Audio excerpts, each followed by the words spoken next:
Bienvenue dans le 12e jour de notre carême. Faisons un petit point d'histoire. Le Saint Graal a souvent été au centre d'histoires les plus romanesques.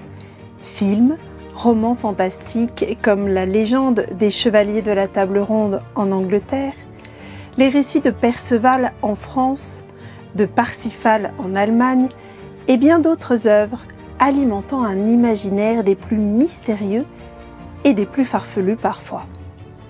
Mais entre fiction et réalité, qu'en est-il vraiment ?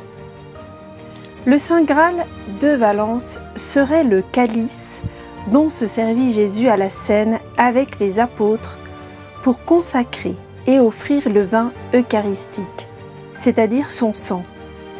Mais il a été aussi identifié comme la coupe dans laquelle Joseph d'Arimathie recueillit le sang de Jésus crucifié.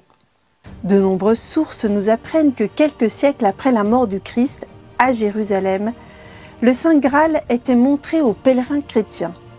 Selon le rapport d'Arculf, évêque français en Terre Sainte en 720, dans l'église du Saint-Sépulcre à Jérusalem, était conservé le calice du Seigneur, où il avait lui-même consacré son propre sang. Le vénérable Béda ajoute que la coupe était protégée par un filet et qu'on pouvait la toucher et déposer un baiser à travers une ouverture faite pour cela.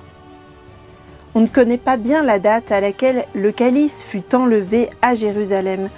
Probablement cela remonte au 7e siècle. Aujourd'hui, à Valence, dans la chapelle gothique du Santo Calice, dans la cathédrale de la ville, on conserve et on expose à la vénération des fidèles un calice miraculeux que la tradition identifie au Saint Graal. La base de ce précieux objet est formée de parties différentes. La partie supérieure d'un calice en cornaline renversée forme la base.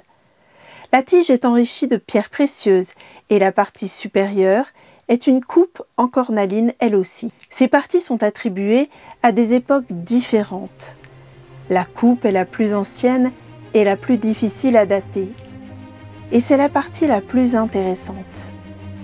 Il y a en outre, sur la base, une inscription arabe dont l'interprétation est controversée, mais qui pourrait fournir une preuve ultérieure pour en définir la date.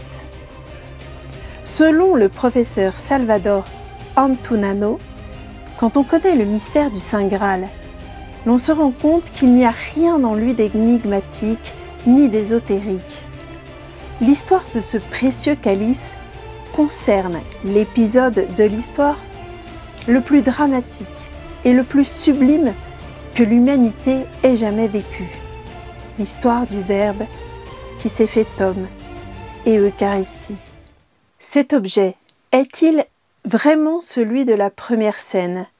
Nul ne le sait puisqu'il existe en Europe seulement environ 200 coupes supposées être le Saint Graal. Mais de la même manière que Carlo Acutis nous dit que nous avons plus de chance que ceux qui vivaient à l'époque de Jésus. Il devait faire parfois des kilomètres pour le voir, alors que nous, il nous suffit d'aller à l'église la plus proche et nous avons Jérusalem à notre porte. Eh bien, au sujet du Saint Graal, nous pouvons penser que chaque calice de cette terre utilisé pour célébrer une messe est le Saint Graal qui a porté et qui porte encore aujourd'hui à chaque messe le sang de Jésus-Christ. Alors, quelle émotion lorsque nous voyons ces précieux calices sur les tables de nos autels ou dans nos sacristies. Oui, les bontés du Seigneur ne sont pas épuisées, elles se renouvellent chaque matin.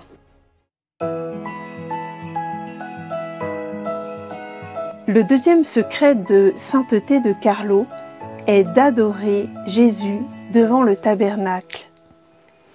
Carlo n'avait pas sur sa paroisse de lieu d'adoration perpétuel. Il n'y avait qu'une heure par semaine. Le reste du temps, il venait dans l'église, près du tabernacle, ou bien parfois en arrivant plus tôt avant la messe ou en restant un peu après la messe. Et Carlo passait beaucoup de temps à adorer Jésus dans le tabernacle, en silence, comme plongé dans un dialogue intime et personnel avec le Seigneur. Carlo disait « Il me regarde et je le regarde. Ce regard m'enrichit. Je laisse le Seigneur m'observer. Il creuse en moi, il façonne mon âme, il la moule.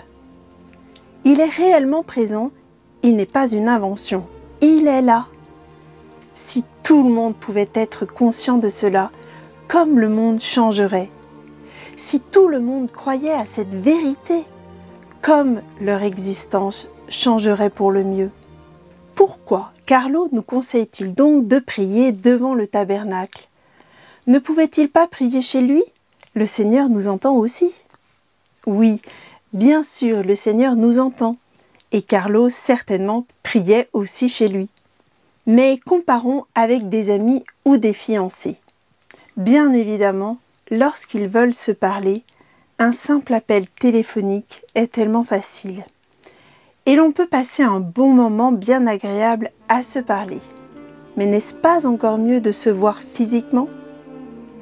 Eh bien Jésus, dans le tabernacle, ce n'est pas une idée, il est là, physiquement, réellement présent dans l'hostie, et ce n'est pas une image ou une métaphore.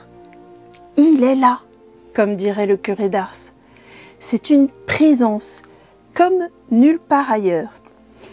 C'est l'épicentre de toutes les merveilles et de toutes les grâces du monde. Carlo disait que du Saint-Sacrement présent dans le tabernacle rayonne cet amour guérisseur que seul Dieu peut dispenser. Nous sommes alors unis à l'Église triomphante. Sa maman, Antonia, raconte encore. Carlo nourrissait une grande dévotion pour les tabernacles. On devait les visiter comme on allait en pèlerinage. Voici ce qu'il écrivit. Si Jésus demeure avec nous partout où il y a une hostie consacrée, quel besoin y a-t-il d'effectuer un pèlerinage à Jérusalem pour visiter les lieux où il vécut il y a plus de 2000 ans? On devrait visiter les tabernacles avec la même ferveur. Selon Carlo, plus nous nous sentons misérables, plus nous devons considérer l'Eucharistie comme un viatique pour notre salut. Lui-même ne se sentait pas du tout mieux que les autres. Au contraire, il se voyait comme un jeune homme ordinaire qui, à la différence des autres, avait découvert que le secret d'une vie heureuse résidait dans l'abandon à Jésus, dans la rencontre qu'on faisait de lui à travers l'Eucharistie, dans le fait de mettre Dieu à la première place dans nos existences. Il écrivait encore ce conseil spirituel. Considérez l'heure d'adoration qui vous a été assignée comme une heure de paradis. Allez-y comme on va au ciel, au banquet divin. Et cette heure sera désirée, accueillie avec joie. Gardez le désir doucement vivant dans votre cœur. Dites-vous, dans 4 heures, dans 2 heures, dans 1 heure, j'irai à l'audience de grâce et d'amour de notre Seigneur. Il m'a invité, il m'attend, il me désire. Tu vas directement au ciel si tu vas à l'Eucharistie tous les jours. Prier n'est rien d'autre que de converser avec Dieu. Et Mère Anna Maria Canopi dira de Carlo, dans sa vie consacrée aux études et dans le même temps remplie de nombreuses amitiés, de rencontres avec ses camarades et d'activités diverses, il sut toujours donner la première place à l'Eucharistie. La messe quotidienne était une priorité pour lui, tout comme l'adoration eucharistique. Carlo, qui avait une nature très sociable et très affable avec tout le monde, tirait de ses rencontres intimes et silencieuses avec le Seigneur la bonté et la joie à communiquer aux autres. Carlo aimait aussi ajouter « fréquenter le tabernacle et donc être candidat à la sainteté ». Alors, chers amis, sommes-nous candidats? Voulons-nous être à l'école de Carlo Acutis? Désirons-nous ces moments d'entretien, d'audience avec notre Maître? Recherchons-les. Passons-nous devant une église? Pensons au Seigneur. Prions le Seigneur de nous attirer en sa présence. Aujourd'hui, nous vous invitons à prendre un temps, si possible, devant le tabernacle.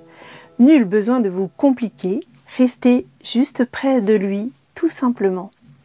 Pendant ce temps précieux, vous pourrez demander au Seigneur de donner au prêtre qui vous a été confié un grand amour de sa présence dans l'Eucharistie.